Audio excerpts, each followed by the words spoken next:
Hey guys, সবাই কেমন আছো? আশা করি আলহামদুলিল্লাহ ভালো আছো। আজকের ভিডিওটা হতে যাচ্ছে প্রত্নতান্ত্রিক নিদর্শনের এক বিশাল স্থাপনা নওগাঁ জেলার বৌদ্ধবিহার পাহাড়পুর।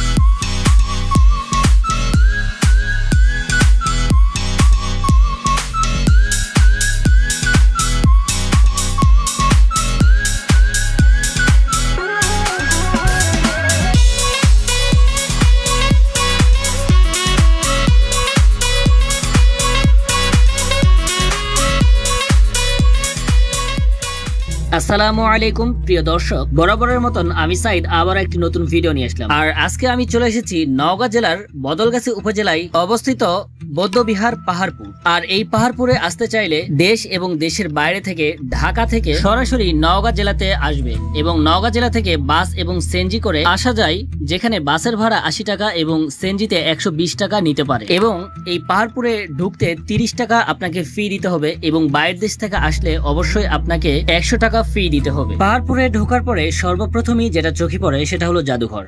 আর আজকে জাদুঘরটা অফ ছিল, আমি জানতাম না, সো আজকে আমি চলে আসছি, এজন্য জাদুঘরের ভিতরটা আমরা দেখতে পারিনি। আর এমনিতেও জাদুঘরের ভিতরে কোনো ক্যামেরা অ্যালাউ ছিল না, সো আমি সবকিছু দেখতে পারলেও আপনাদেরকে দেখাতে পারতাম না। এখানে অনেক সুন্দর সুন্দর দৃশ্য আছে যা আপনারা উপভোগ করতে পারেন। ছবি ওঠানোর জন্য অনেক সুন্দর সুন্দর স্থাপনা আছে, আবার অবশ্যই পিকনিক স্পট আছে এখানে অনেকগুলো, যেখানে চাইলে ফ্যামিলি এবং স্কুল কলেজের পিকনিক করা যায়।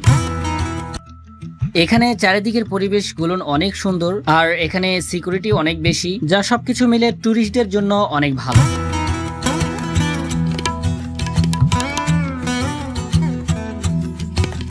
পাহাড়পুরের এই জায়গাটা অনেক বড় আর সকল সঠিক ইনফরমেশন দিতে অবশ্যই ভিডিওটা একটু বড় হচ্ছে, সো আপনারা একটু ধৈর্য ধরে দেখবেন, ইনশাআল্লাহ ভালো লাগবে।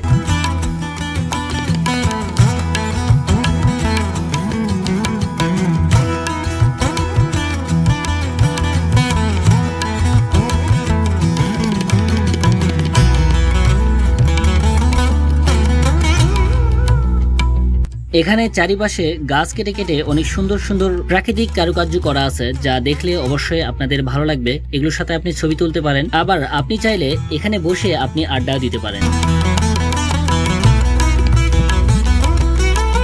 আর এখন আমাদের এই পাশের দেখা শেষ, এবার চলে যাব আমরা মূল অংশে। কেন পাহাড়পুর বলা হয় এই বিহার অঞ্চলকে, সেটা আজকে আমরা জানবো।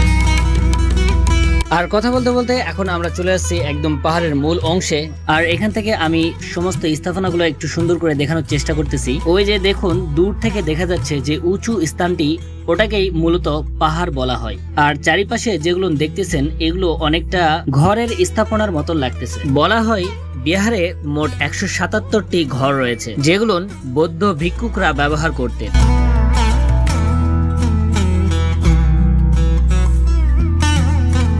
এখানে প্রতিটি জিনিসই অনেকটাই নিদর্শন। আর এখানে যা কিছু আছে সবই ধ্বংসাবশেষ। সামনে একটি কূপ দেখা যাচ্ছে, এখানে একটি বাচ্চা একবার পড়ে গেছিল, যার কারণে এটা একদম ঘিরে দিয়েছে, এর ভিতরে আর ঢুকতে দেয় না।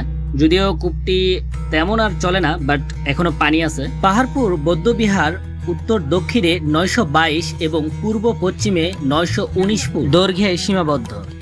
মূলত যে উঁচু অংশটি পাহাড়ের মতো দেখা যাচ্ছে, এটি প্রাচীন বৌদ্ধদের মন্দির, যা এখন পুরোই ধ্বংসাবশেষ। মন্দিরটির দৈর্ঘ্যে 400 ফুট এবং প্রস্থে প্রায় 350 ফুট আর উচ্চতা 70 ফুট। পাহাড়পুর বৌদ্ধবিহার বা সোমপুর বিহার বা সোমপুর মহাবিহার বর্তমান ধ্বংসপ্রাপ্ত প্রাচীন এক বৌদ্ধবিহার, যা সমতল ভূমি থেকে প্রায় 24 মিটার উঁচু। এর আকৃতি এবং ধ্বংসাবশেষটি অনেকটাই পাহাড়ের মতো দেখা যায়। আঞ্চলিকভাবে পাহাড় বলে সম্মতি দিয়েছে সবাই, আর এর ফলেই এই বিহার অঞ্চলকে পাহাড়পুর বৌদ্ধবিহার বলা হয়। মূলত নওগাঁ জেলার বদলগাছি উপজেলা সদর থেকে উত্তরে 10 কিলোমিটার দূরে অবস্থিত এই পাহাড়পুর।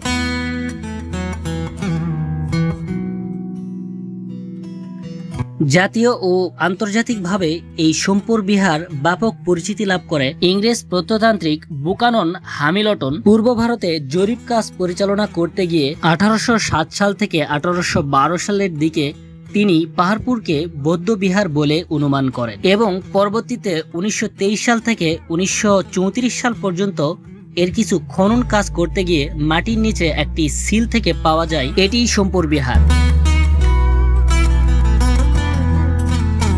এটি প্রথম পাল বংশের রাজা শ্রী ধর্মপাল দেব 781 থেকে 821 অষ্টম অথবা নবম শতকের শেষের দিকে এই বিহার নির্মাণ করেন তিনি। পরবর্তীতে 1985 সালে ইউনেস্কো এটিকে বিশ্ব ঐতিহ্যবাহী স্থান হিসেবে মর্যাদা দেন। এটি প্রায় 300 বছর ধরে বৌদ্ধদের অতি বিখ্যাত ধর্মচর্যা ছিল। পাহাড়পুরকে পৃথিবীর সবচেয়ে বড় বৌদ্ধ বিহার বলা যেতে পারে, কারণ আয়তনে ভারতের নালন্দা বিহারের সাথে তুলনা করা যেতে পারে। এখানে ধর্মচর্যার জন্য শুধু উপমহাদেশ থেকে নয়, চীন, তিব্বত, মালয়েশিয়া, ইন্দোনেশিয়া প্রভৃতি দেশ থেকে বিভিন্ন বৌদ্ধরা ধর্মচর্চা এবং জ্ঞান অর্জন করতে আসতেন। আগে পাহাড়পুরের চূড়ায় ওঠা যেত। সামনে যে জায়গাটা ঘিরাও করা আছে, মূলত এই সামনের স্থানে সিঁড়ি করা ছিল, যা পাহাড়ের চূড়ায় ওঠা যেত। বর্তমান আর পাহাড়ের চূড়ায় উঠতে দেওয়া হয় না। মন্দিরটির গায়ে হাজারো খোদাই করা অনেক কারুকার্য করা আছে, যা প্রাচীন যুগের রীতি ও নীতির উপরে ভিত্তি করে যা কিছু চলিত ছিল। এখানে অনেক দেবদেবীর মূর্তিও কারুকার্য করা রয়েছে, যা বৌদ্ধরা চর্চা করত।